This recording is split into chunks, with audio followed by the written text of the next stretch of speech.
I still remain fairly active. And to color the discussion a little bit, I'm an optimist. I'm a Cubs fan, and that, to some of you who may have watched baseball in the past, that ought to be enough of an explanation of optimism. And so let's just get started with this, and I look forward to your questions. And Sarah, you can go ahead with the next one. Great.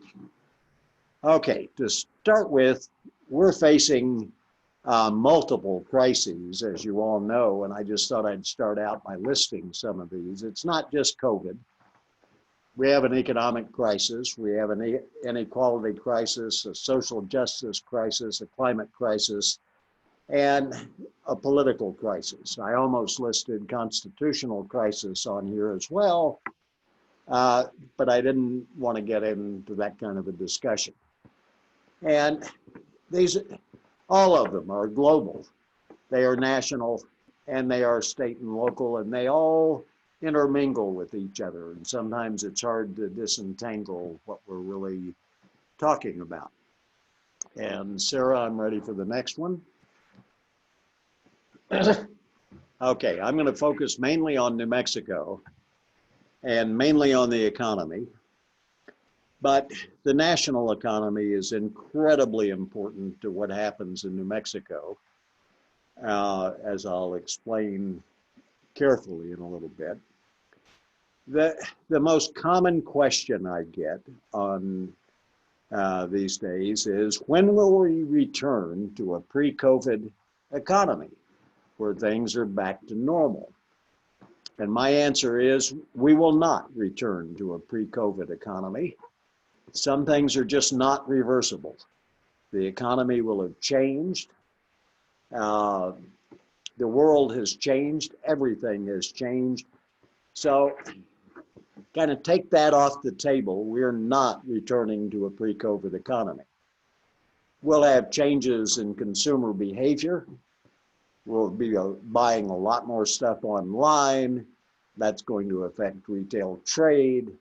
We're going to do a lot more work from home, although I'm not sure how many of this group still is working. Don't know. And it's going to change the industrial structure of the economy. We're going to shift what we're buying, and it's an interesting thing to start watching. So with that introduction, I've got just a few things about the national economy, and then we'll get down to New Mexico. And I'm ready for the next one, Sarah. Okay, this is the percent change in real GDP in the United States over the last several quarters since 2000. GDP is the broadest measure of economic activity that we have. Real means it's been adjusted for inflation. And you'll notice that in the second quarter, we're in the third quarter now and don't have that number. We were down about 9% quarter over quarter, and that's where you get the very dramatic, if this had occurred at an annually, we would have been down 32.9%.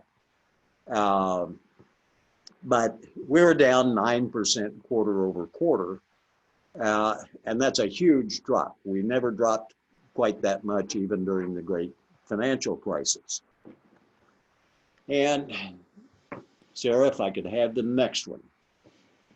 And then jobs, incredibly important. And I put on this graph jobs from the last 10 years, July 2010 to July 2020. And that drop in jobs, especially in April, when we went from the January number of 152 million down to the April number of 130 million, we're back up a little bit. That was a much steeper drop in jobs than we had in the great financial crisis of 08 and 09. And it's gonna take a while to recover from that. Don't let the kind of July number, the June and July numbers there fool you. We're not back, and it'll be a long time before we do get back. And Sarah, I can handle the next one. Okay, this is the unemployment rate. This is U3. The Bureau of Labor Statistics puts out 6 different unemployment rates. This is the one that you see quoted on the nightly news. And we're doing pretty well at the first of the year. We had 3.5, 3.6% unemployment in January and February. And that, you know, if we go back as far as the great financial crisis of 08, 09, the kind of the bottom was in 09. And we've been headed steadily downward on unemployment until we hit COVID. And we're now sitting at 10.2%. We spiked to 14.7% unemployment in April. We haven't seen anything like that since the years of the Great Depression. And this happened almost overnight. We went from a really good looking labor market to something that is just ugly as can be. Sarah? Great. And I've got a couple of other kind of indicators here. These are monthly light vehicle sales. Light vehicles include both cars and pickup trucks. And in January and February, we're just under 17 million sales in the United States. And that's where we were in 2019 and 2018 as well. So right at 17.1 million vehicles sold for the year. These are at annual rates. And you notice that we got down to 8.6 million in April, and it's bounced back up to 14.5 million in July. And the expectations are from the automobile industry that we'll have a year where we have, 13.5 or 14 million vehicles sold. Retail sales have come back fairly strong, surprisingly strong. What's really, really off are fleet sales. Fleets, think of the auto rental companies and large corporations who buy fleets of vehicles. Those have dropped to almost nothing, and they're not projected to come back anytime soon.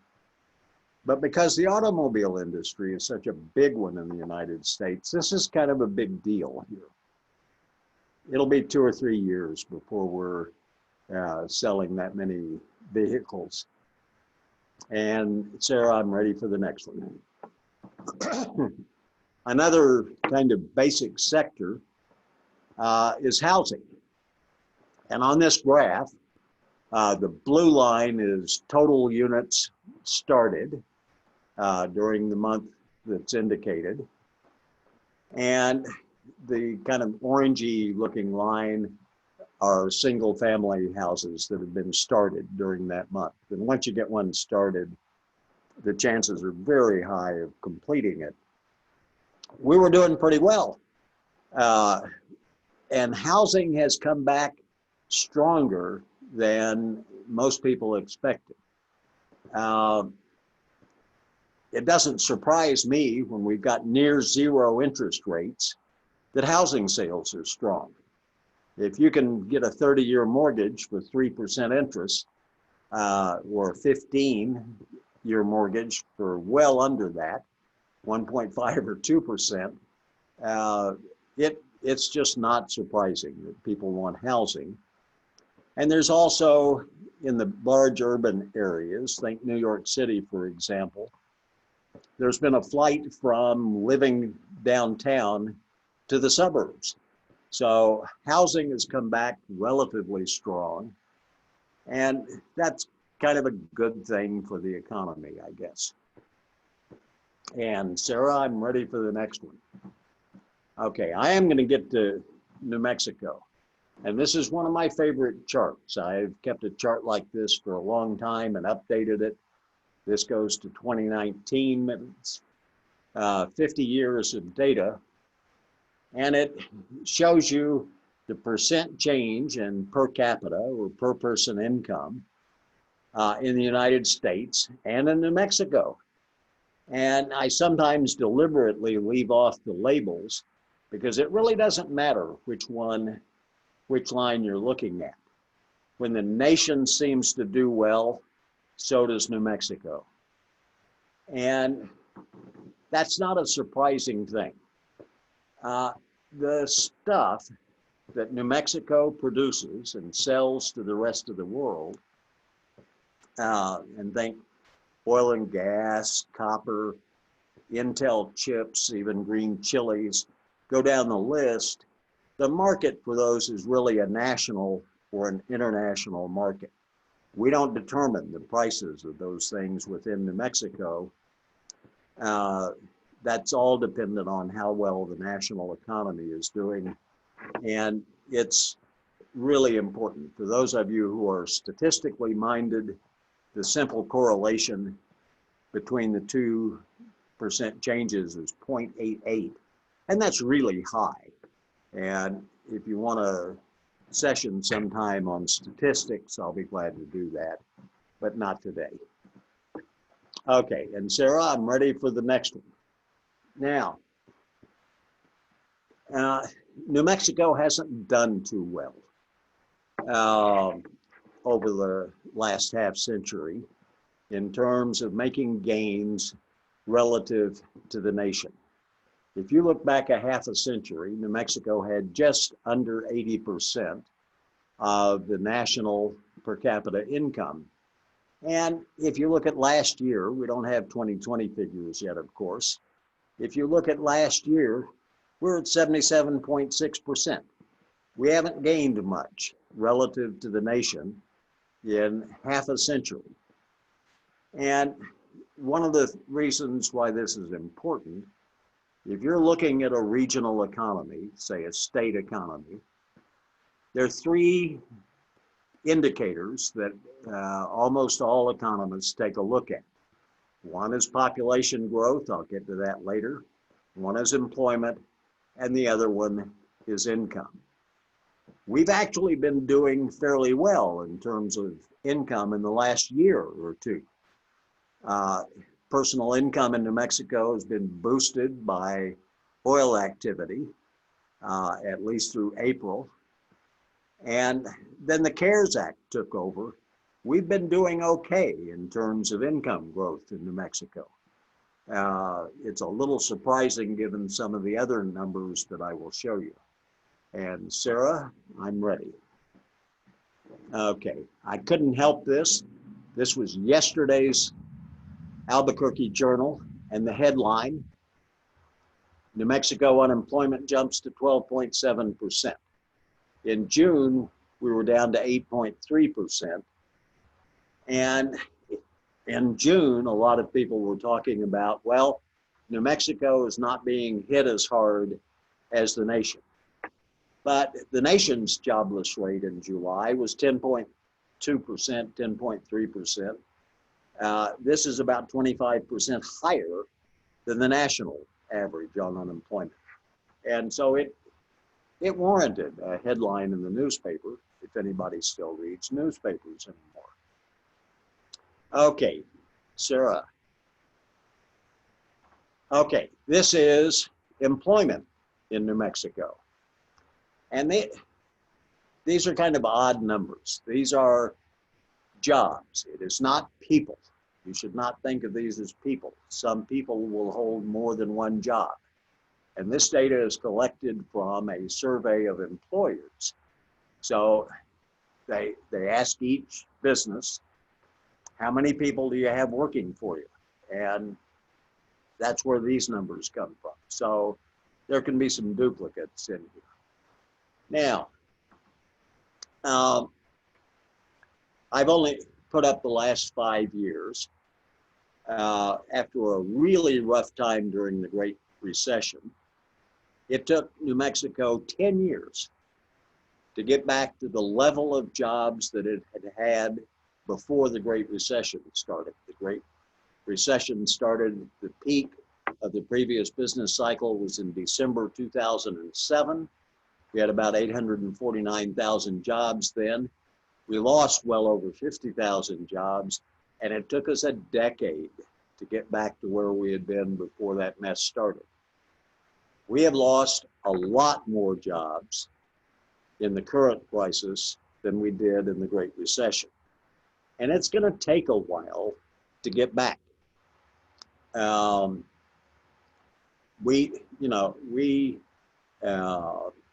The low point for us was in March and April, and we've come back a little bit from that. But we're still down about 80,000 jobs from January and February. And that's a lot of jobs. We're down about 70,000 jobs from where we were a year ago in July. And that also is that's quite a drop. When will we get back? Oops, back up there again. My friends at that other school up the road, I think they're called Lobos, have an econometric model, and their projection is that we won't get back to January 2020 levels of employment until sometime in 2025. So one kind of, and I agree with them. I work with them and I look at other forecasts.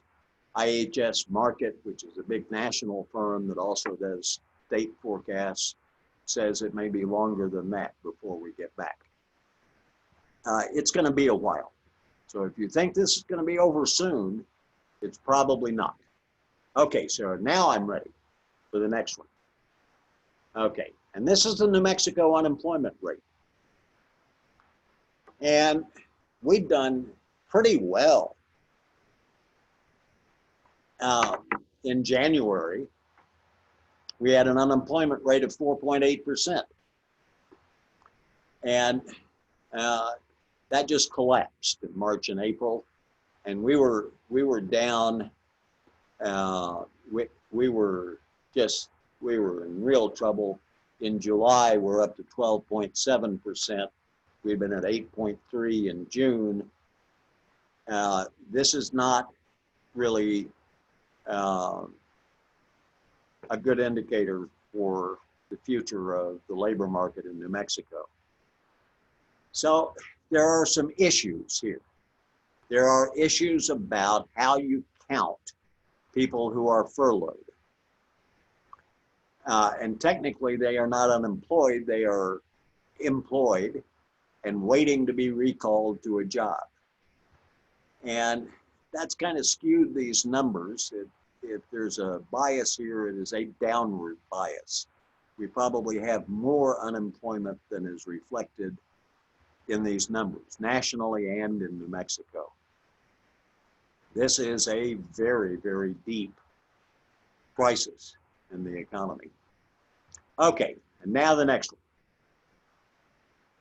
Okay, now, one of the sectors that has been hardest hit has been hospitality and tourism. And hotels are part of that broad category. And we're down about 25,000 jobs out of nearly 100,000 jobs compared to a year ago. We were down 32,000 jobs a couple of months ago in that sector alone. Now, one indicator of that, these are both snips from a hotel in Carlsbad, New Mexico. And the top one, where the price is $391, that was for early September a year ago. And the bottom one, I looked up yesterday or the day before, and it was 174, less than half of that. Prices have collapsed, employment has collapsed. That sector is going to take a long time to come back.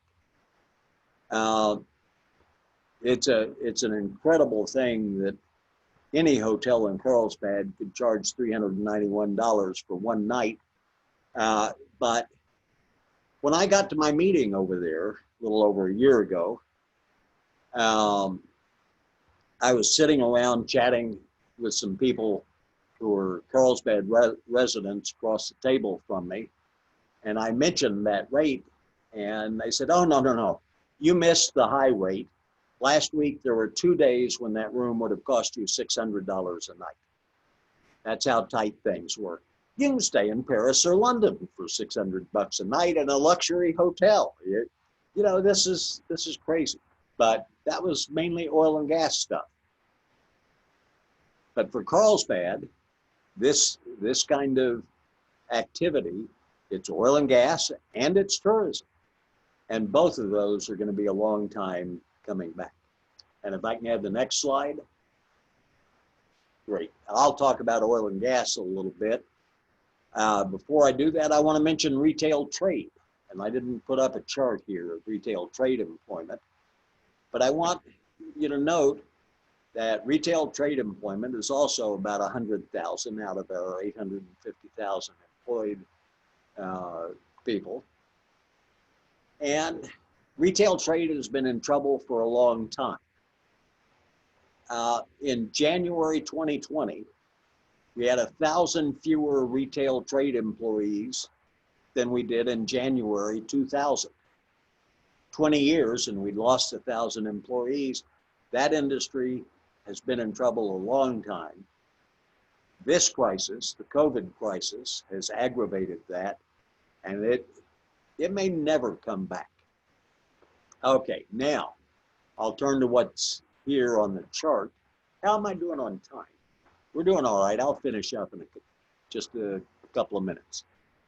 The chart on the left shows oil production in New Mexico and in the nation.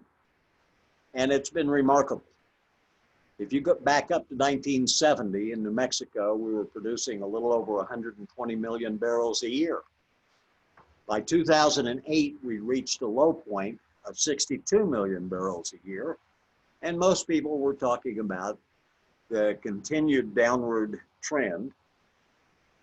So last year, we produced 330 million barrels, 329 something. 330 million barrels, 5 times as much as we did in 2008, a little over a decade earlier. That's partly hydraulic fracking and horizontal drilling, but there have been hundreds of technological changes in the industry. It's a remarkable story. And I've got the 2 counties, Eddy and Lee, shaded because that's where 95% of the oil and gas activity in New Mexico occurs. Okay, and I'm ready for the next one. Now, the price of oil is a really important thing to the industry, and you may not follow it. A very wise analyst at the state several years ago said, Jim, don't look at this stuff every day, it'll drive you nuts. But I keep pretty good track of oil prices. And all this chart shows you is the effective price on rigs. And there's a pretty high correlation there. Okay, and rigs are a good predictor of future production and of revenue to the state that we can talk about later. Next slide. Okay, this is a kind of an important slide. The price of oil per barrel right now is a little over $40. And being imaginative, the forecasters are forecasting a $40 price for a fairly long time. These are kind of break-even prices. What kind of a price do you need in order to drill a new well? And the mean in the Permian, in the Delaware portion, that's the far right block on your graph, is $52. On average, you can't make money in the Permian on $40 oil. So that may say something really important about production, because with fracking, the decay rate, the decline rate, if you like, on a new fracked well is very, very steep, and you've got to keep drilling to keep production up.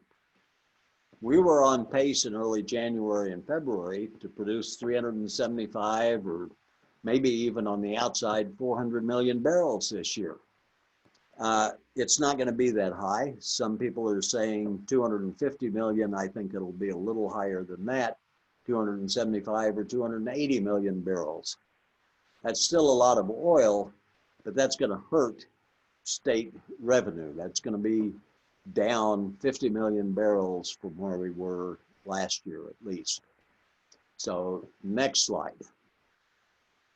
Okay, no matter what happens to oil prices or oil production, oil is not going to lead us out of the employment problem in New Mexico. Just like tourism is not, retail trade is not. If you look at this, there are 4 graphs on this one chart here. And the comparisons are all June 2014 to June 2019. And the first one just has the price. And I picked June 2014 because that was kind of the end of a 3 or 4 year run of $100 a barrel oil. Really good times in the industry. June 19, $55 a barrel. Now, if you go to the graph in the right-hand corner, what happened to U.S. production? Well, at $105 a barrel, we were producing 8.7 million barrels a day. At $55 a barrel, we were producing 12.1 million barrels a day. That's about a 40% increase. And then if you look at active rigs, we were doing that with less than half of the active rigs that we had in June of 2014, 770 in 19 versus 1869 in 14. Jobs. We produced a lot more oil in this country with about 20% fewer jobs. The technological changes have been such, the oil industry is just not going to bring us back in terms of employment. Next, Sarah. Okay, and this is the same thing for New Mexico, only it's even more remarkable. The price chart is the same. In June 2014, we were producing about 10 million barrels a month. In June 19, we'd gone to 26.6 million barrels a month, 2.6 times as much oil produced in New Mexico.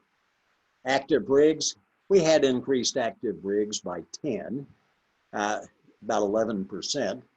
But the jobs, we were producing 2.6 times as much oil with 1,000 fewer jobs. Next slide. Sarah? Yeah. Okay, I'm going to shift gears for a second. I want to talk about demography for a second. And I am getting to the end of this, Sarah, don't worry. Historically, New Mexico has had very rapid population growth. We benefited from having a young population, and a young population has a lot more kids than old population. And we benefited from in-migration into the state. But for the first time since the 1960s, New Mexico is now growing at a slower rate, a much slower rate than even the nation is growing. We no longer have a young population. The median age is approaching 40. That we're just not going to benefit from having a lot of births, the excess of births over deaths. Migration is slowed to almost nothing. So this has been going on for almost a decade. And Sarah, if I could have the next one. This is year by year. And the first bar over there That was the average for the period 2000 to 2010. We picked up about 24,000 new people in the state every year on average. In the last decade, since 2010 through 2019, and that's 10 years if you count the year ending in 0, we've picked up about 32,000 people. Not much more than we used to do in a single year. And most of that came in 2010 and 2011. We even had a couple of years here where the estimates show that we had a loss of population. I don't know what the census is going to show. It'll be a few months before we get that. There are many issues there, and we'll talk about that later. But if you think about it for a second, population growth is a key economic indicator.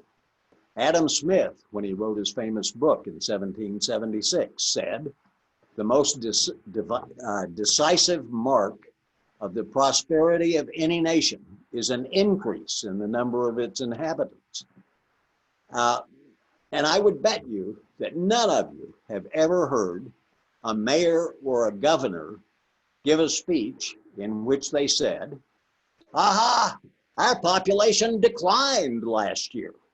A growing population is just, it's the sign of a healthy economy. And if I can have the next one, we're almost done, promise. This is a particular age group that I'm interested in because of university enrollments. And what this shows is the percent change in population by age for people ages 16 to 24 since 2010. And all of those bars except the very top one, which was just a tiny bit positive, are negative. And if you're a university administrator or someone whose livelihood depends on the university, this is not a promising kind of picture. And Sarah, if I could have the next one. Switching gears a little bit, we've still got a poverty problem in the state, and this has been ongoing for a long, long time, and I just thought I would mention that. And you can see the size of those bars, and I have 2 counties in there as well. We're not doing very well in terms of poverty. And my note down below that Mississippi wins is the fact that Mississippi slightly beat out New Mexico. They ranked number 50, we ranked number 49 in terms of poverty, or they ranked number 1 and we ranked number 2, depending on how you want to look at it, by just a couple of tenths of a percentage point. And it is even worse for children.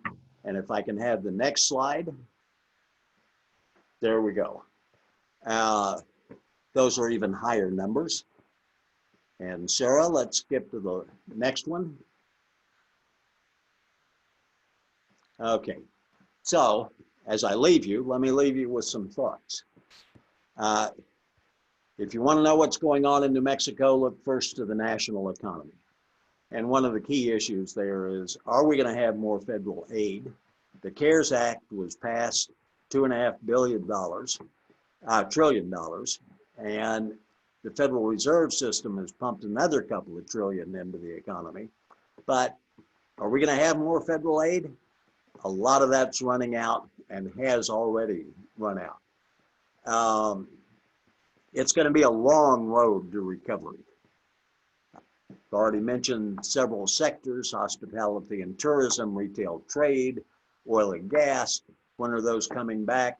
The average downturn in the oil and gas industry is about 2.5 years. That happened in 81, 82, 86, 87, 91, 92, 99, and 2000, and again in 2008. And every time there was a lowering of oil prices of any significance in that time period, it took a couple of years to come back. And then I will leave you with this one. The upcoming legislative session in January in Santa Fe is going to be wild, and I would hope that we're safe enough to go up there by then. But by Zoom or something, have fun with that when New Mexico faces an incredible budget problem. And with that, thank you for your patience, and I'll try to answer any questions you've got.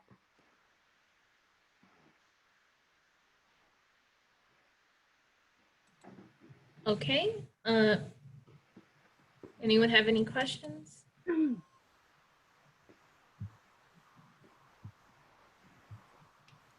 Jim, Yes. the New Mexico debt that we're going to be looking at, what is the status of nationally you can go into debt? State-wise, I don't know if all states you can't go into debt. Well, okay. What the nation can spend as much money as it wants. As that radical leftist Alan Greenspan said about 30 years ago, a sovereign nation that issues debt in its own currency cannot go bankrupt. The nation can spend whatever it wants. The state is a little bit more constrained about that. Technically, we have to have a balanced budget every year, but as most of you probably know, every year we issue debt. We issue debt for long-term capital projects. How bad is it going to be? John Arthur Smith, during the special session, said that we're facing, out of a $7.6 billion state budget, we're facing a $2.4 billion hit. So roughly a third of the budget. That's a really hard thing to make up. We get about half of state revenue from the gross receipts tax. We get about 20% from the personal income tax. We get a bunch from oil. If you trace state revenues in the last 3 years, what the oil and gas industry contributes to state revenues is about 35%. It's north of 35% in a couple of those years. The oil and gas industry will not be back by January. If you have friends in the legislature, they're going to have not a good time. They're facing some real serious issues. During the special session, most agencies, including higher ed, were cut 4 to 6%. You can expect some more of that. This is not happy times. And I guess if I have a message here, it is, we're not going to recover soon. It's going to take a while to do this. It took us a decade to get over the Great Recession. A decade. The most optimistic projections are it's going to take 4 or 5 years before we get back to employment and income levels that we had before this started. Jim? Yes, sir. Projecting out about 10 years, what do you think is the best potential for economic growth in New Mexico? What sector looks most promising to you?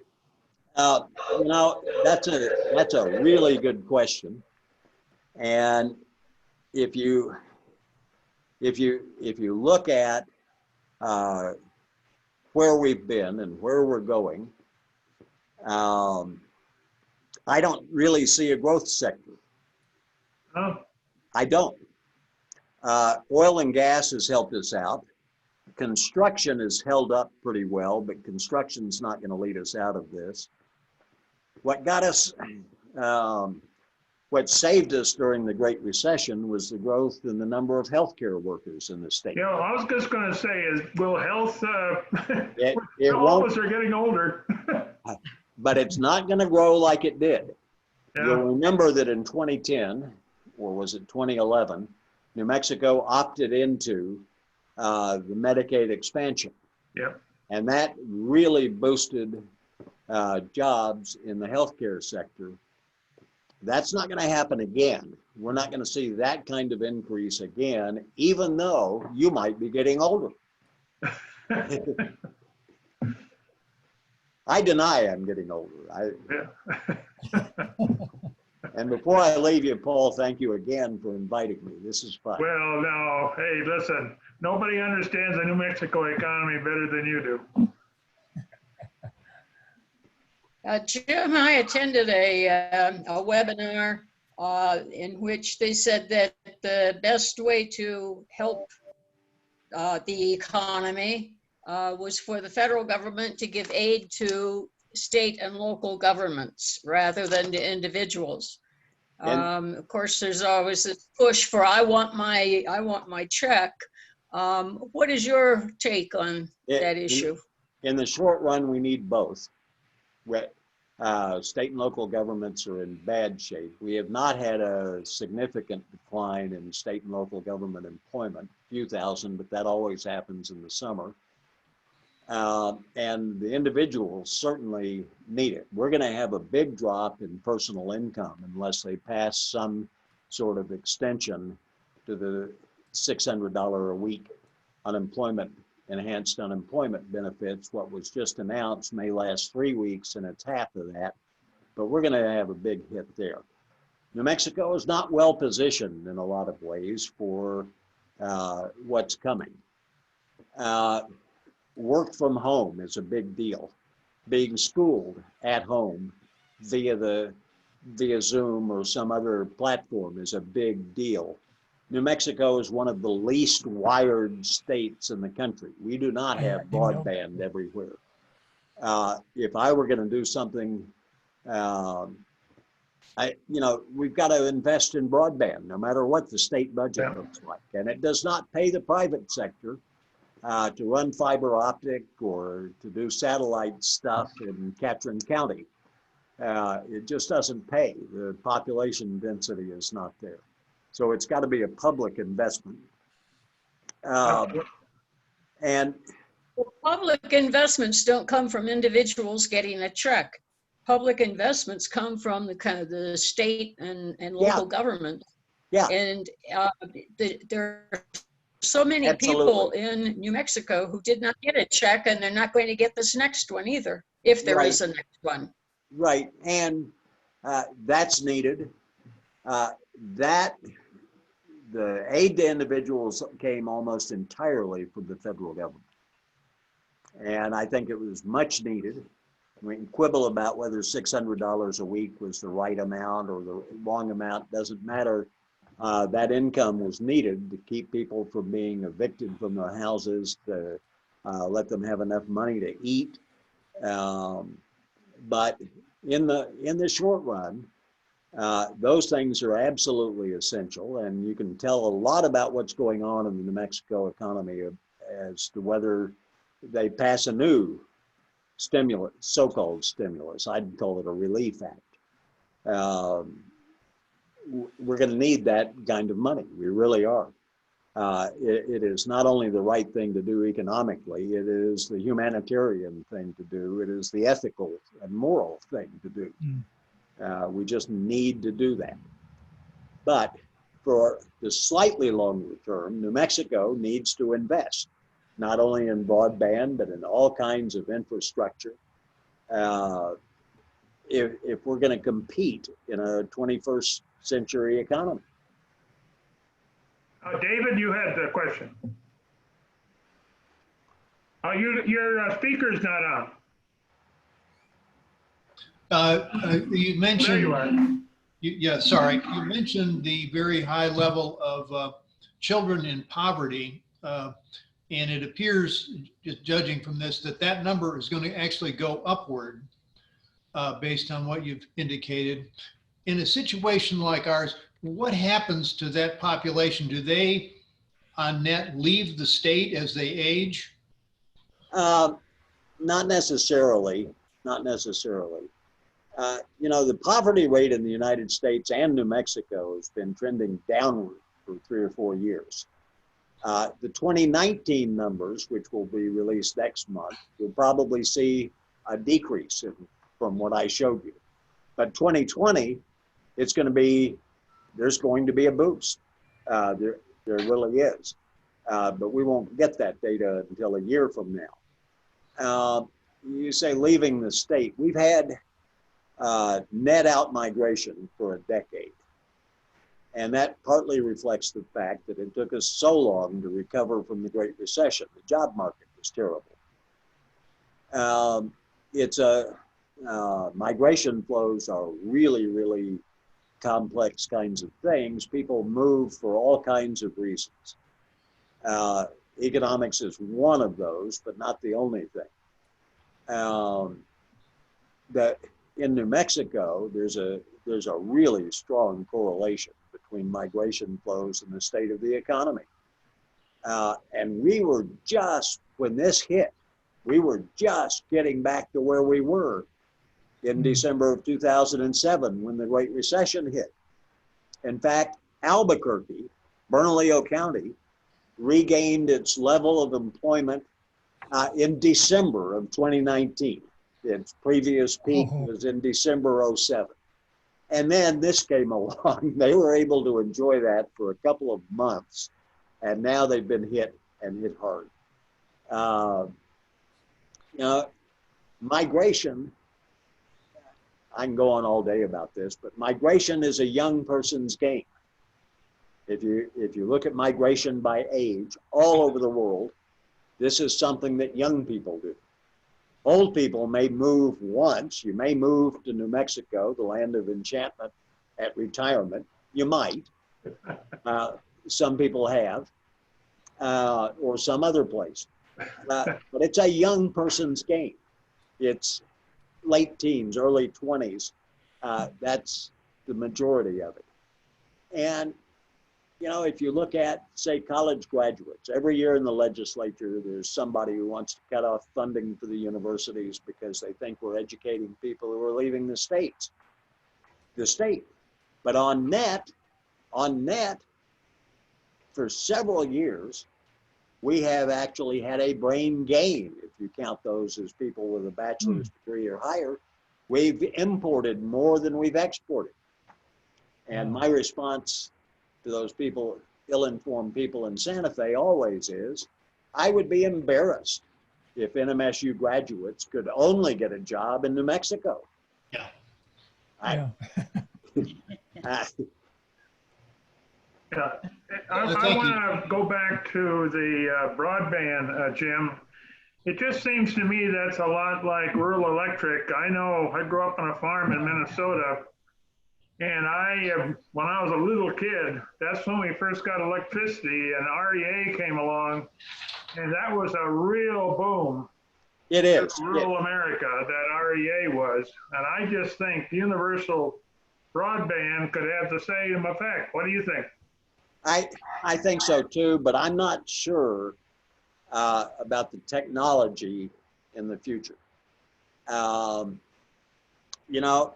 not sure it's necessary to lay fiber optic now.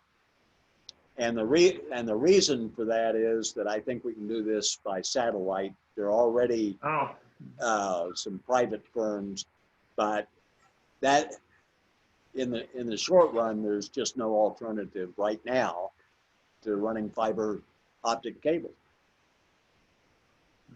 But 5 years from now or 10, and so there's a huge report put out by the state, and I forget which agency did it, on a broadband plan for New Mexico. It's very, very revealing, and it is not uniform across the state. Some of us enjoy a lot better broadband than others.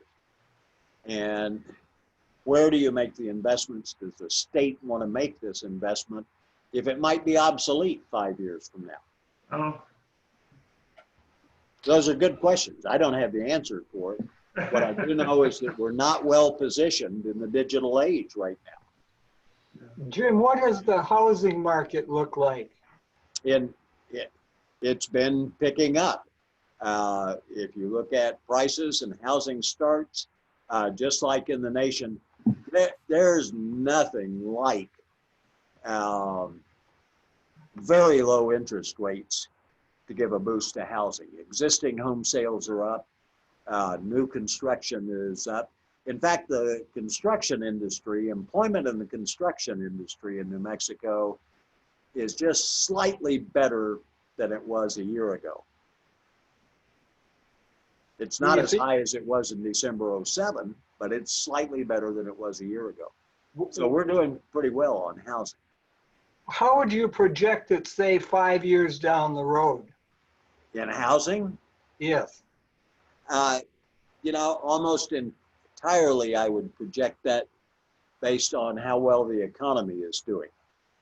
And there's this other thing, millennials are just not buying houses like previous generations have.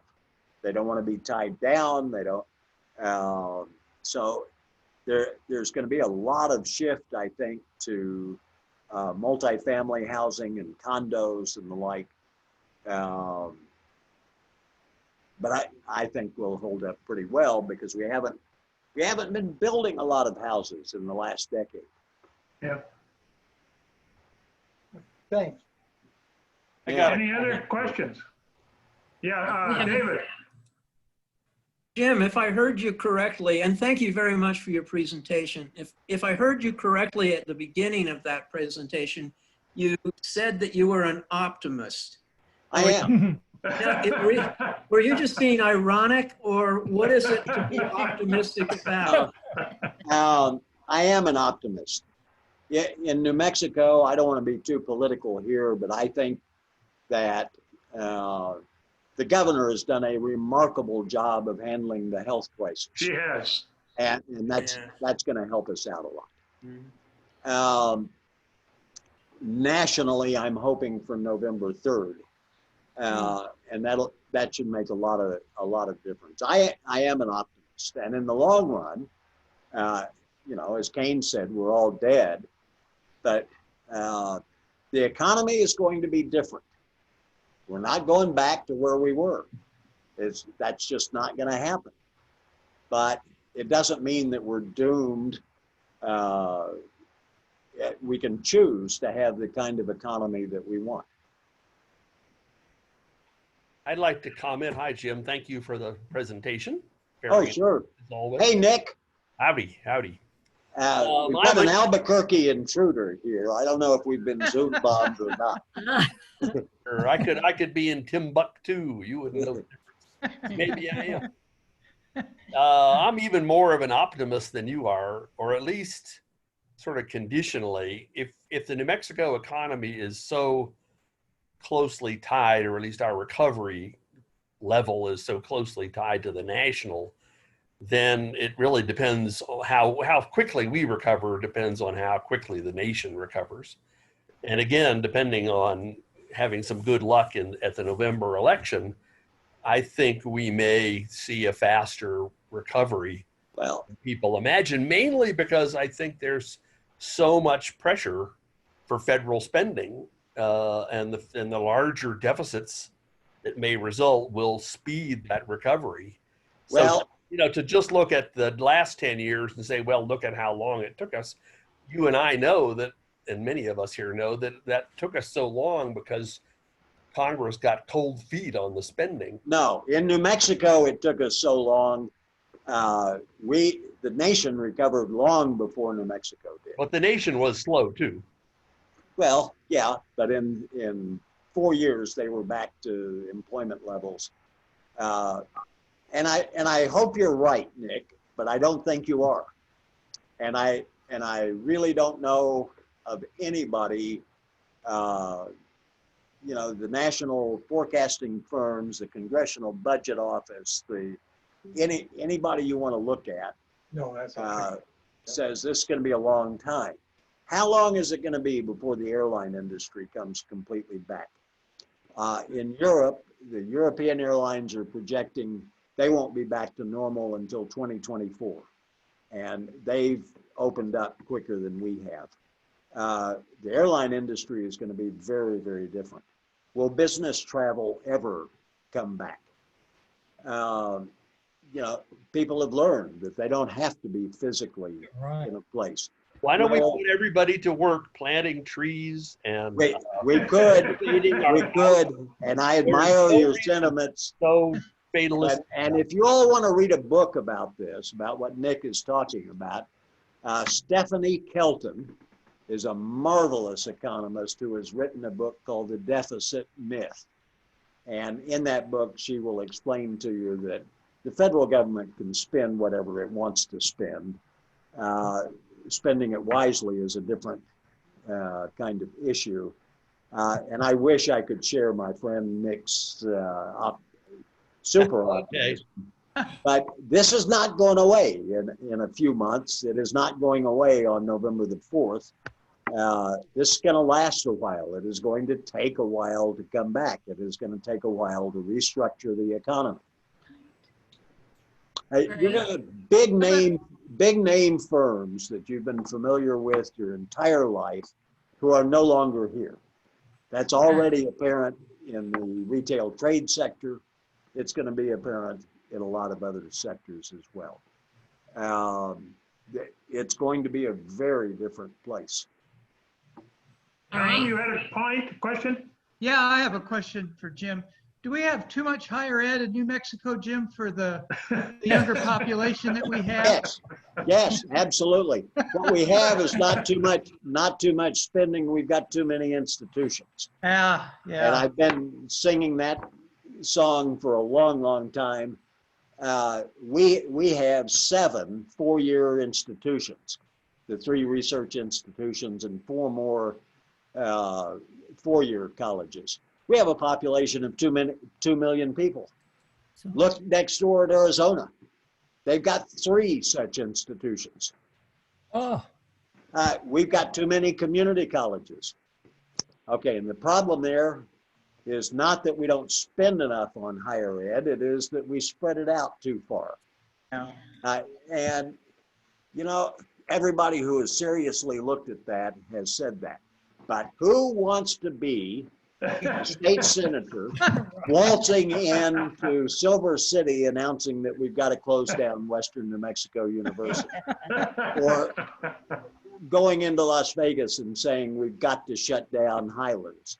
Or in the eastern part of the state. You know, that's going to be a hard nut to follow. We've got too many institutions. Thanks.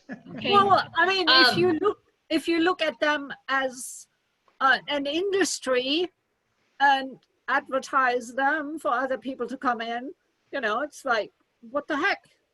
Then you don't have too many. We do, because something like 82 or 83%, I looked it up the other day, students at New Mexico institutions of higher education are from New Mexico.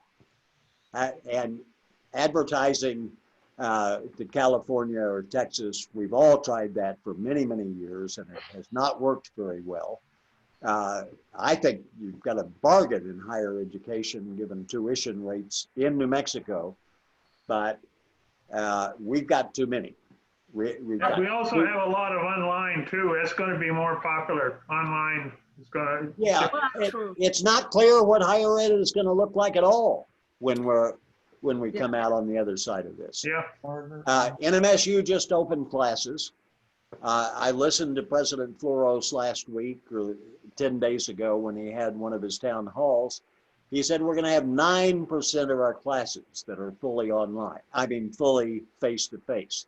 The rest are either going to be some sort of hybrid or fully online. Okay.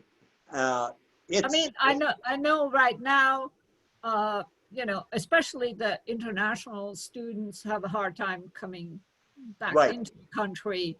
But how have we been doing in the past? New Mexico wasn't really a hot destination for international students? No, UNM and NMSU have done fairly well on international students. And where that really shows up is in graduate enrollment. And times are tough right now. Getting a visa is not an easy thing. Tell me about it. Yeah. And, you know, and there are restrictions both on visas and sometimes from the home countries that if you're going to do this all online, you don't need to go there. Yeah, true. And, you know, NMSU claims that it's going to be within 1% of enrollment where it was last fall. Wow. And plus or minus. And that would be remarkable. In the early spring, you could read the Chronicle of Higher Education or Inside Higher Ed, and they were predicting 15 to 25% drop in enrollment because of COVID. Well, you know, consider yourself as an 18-year-old going to college for the first time. You're an incoming freshman. If you're frightened of COVID, your instinct might be to stay at home. On the other hand, the job market is so miserable nationwide and here that you might say, well, might as well go pick up a few classes right now. And we don't know yet which of those forces is going to dominate. We just don't know. We've closed down sports in New Mexico for the fall. UNM and NMSU. Both universities are facing serious budget difficulties because of this. Expenses have gone up. Any of you who think that teaching online is cheaper than face-to-face, just forget that. It is not cheaper. You need a lot more equipment, you need a lot more software, and it is more labor intensive to teach online than it is face-to-face. We have, I think David wants to ask one, but we need to wrap this up because we All want right. to keep it under a certain time. Cut me off anytime you want. That's okay. No. I just that we try to keep it within a reasonable time. Yeah. Anyway, thank you, Jim, very much. Thank you. Thank you. Thank you all for being patient. Now, David, did you get your question in? Well, if you're willing to listen, I'm willing. Go ahead. but if you to your point about too many higher ed places, if you juxtaposition that with the internet learning, which sort of says if you're, say, in Silver City and you really want to pick up some classes, the institution downtown loses some allure if you could go to NMSU or something over the wire. Absolutely. The other thing is that our elementary and high schools by law have been deemed as deficient, and we're supposed to spend more money on them. So when money is short, it seems to me that these draconian cuts may have to happen.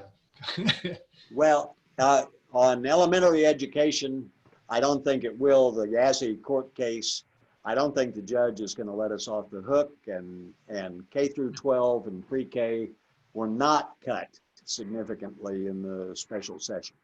They were just not. And I don't think they will be. So something else is going to get squeezed. Yeah. Okay, thank you. And thank you all. Thanks, everybody. Thanks, Thank you. Jim. And next week, Stephen Fishman is going to be our speaker. Oh, And he's with the public commission and talk about what's happening at El Paso with the change of ownership and all kinds of good stuff. Send me a link, Paul. I will. go Cubs. Thank you very much. Thank you. Thank you. Have a great Thank you, one. guys. Bye-bye. Bye-bye. And Sarah, send me a link to the recording. I will, Jim. I will. Okay.